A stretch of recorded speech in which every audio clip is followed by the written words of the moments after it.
नमस्कार सगळ्यांकय. मिगेल नाव सीमा पै म्हण सांगोनू आणि आज आमी दावाले गुरुवर्याले आणि मलगडाल सगळांले उडगास काणू आयचे हे भगवद्गीतेचे 16, 17 आणि 18 श्लोकाचे अर्थ पळया.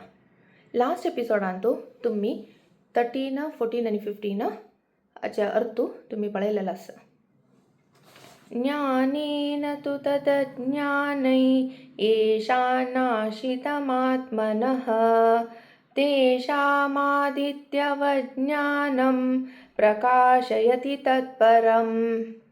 For those whose ignorance is destroyed by divine knowledge, the supreme entity is revealed, just as the sun illuminates everything when it rises. हजर तू कसा म्हळारी कोण तांगे ज्ञानानं ते अज्ञान नाश करत की तांगेले ते ज्ञान सूर्या मंके परमतत्व परमात्मा प्रकाशमान जाता. तद्बुद्धयस्तदात्मानस्तन्निष्ठास्तत्परायणाः गच्छन्त्य पुनरावृत्यै ज्ञाननिर्धूतकल्मषाः.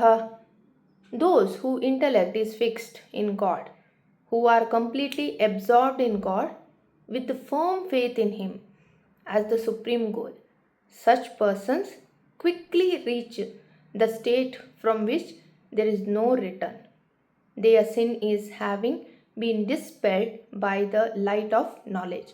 हजर तू कसा म्हळारी कोणाल मन आणि बुद्धी तदाकार जावन आचकी कोणाले निष्ठे परमात्माला आस्तकी तसले परमात्म परायण साधक जावन ज्ञान तुलान पापरहित जावन आ पुनरावर्ती म्हळ्यारी परमगती पावताची म्हळ्याले श्लोक नंबर 17 अर्थ.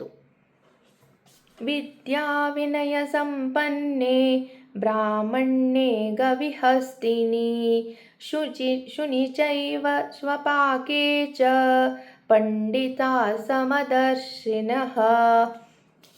The truly learned with the eyes of divine knowledge see with the equal vision a Brahmin, a cow, an elephant, a dog and a dog eater.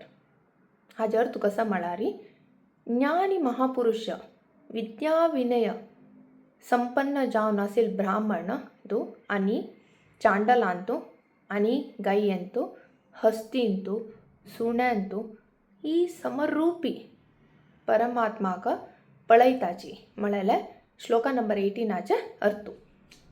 So आम्ही आयच्या एपिसोडांतू भगवद्गीतेचे श्लोक नंबर 16, 17, 18 या चॅप्टर नंबर 5 आम्ही पळयला.